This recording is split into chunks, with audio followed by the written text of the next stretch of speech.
Պարոն Մանուկյան, դուք էլ լավ գիտեք, որ մեր խոսակցականի մեջ հաճախ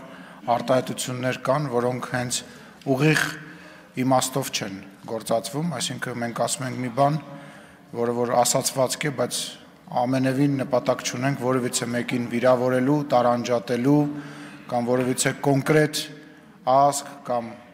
կոնկրետ երևույթ։ Տենց մենք հաճախ մեր հարևանների ազգությունը անվանելով փորձում ենք իրար նույնիսկ վիրավորել այն պարագայում, որ դա ընդհանրապես ազգության անվանում է։ Ուստի ես վստահ եմ, որ պարոն Ավինյանը որևիցե մեկին ոչ վիրավորելու նպատակ է ունեցել, ոչ էլ նման գործողություն է իրականացրել, ես դրա մեջ ավելի քան վստահ եմ։ Արձագանք։ Պարոն Սիմոնյան, իհարկե արդարացումը դա է, որ թևավոր արտահայտություն է, գիտեք, մեր ժողովրդի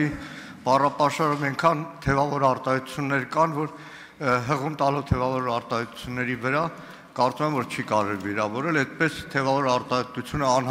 անհաղուհաց քրդիշուն, բայց բնականաբար որևէ մեկը չի օգտագործում։ Ամեն դեպքում, որպես պատգամավոր իմ անունից, մեր եղբայրների, քույրերից ես ներողություն եմ հայցում, որ Ավինյան ընտանիքի համար արդեն սովորական է դարձել մեր հայրենակիցներին տարբեր խմբերի վիրավորել, այսքան։ Ես լրություն դահլիճում, ես շատ ուրախ եմ, որ հենց դուք եք այդ հարցը բարձրացնում, որովհետև դուք հայտնի այն պատգամավորներից եք, որոնցից որը որ սեռական բնույթի հայհոյանք էր գրել Facebook-յան էջում, եւ սեռական բնույթի հայհոյանք էր գրել այն բոլոր մարդկանց, ովքեր որ քվեարկել է քաղաքացիական պայմանագիր կուսակցությանը, եւ նաեւ էլի այդ միակ դեպքը չի, եւ եթե ուզում եք ներողություն խնդրել, պարոն Մանուկյան, այդ ցանկը շատ մեծ է, կարող եք գրանցվել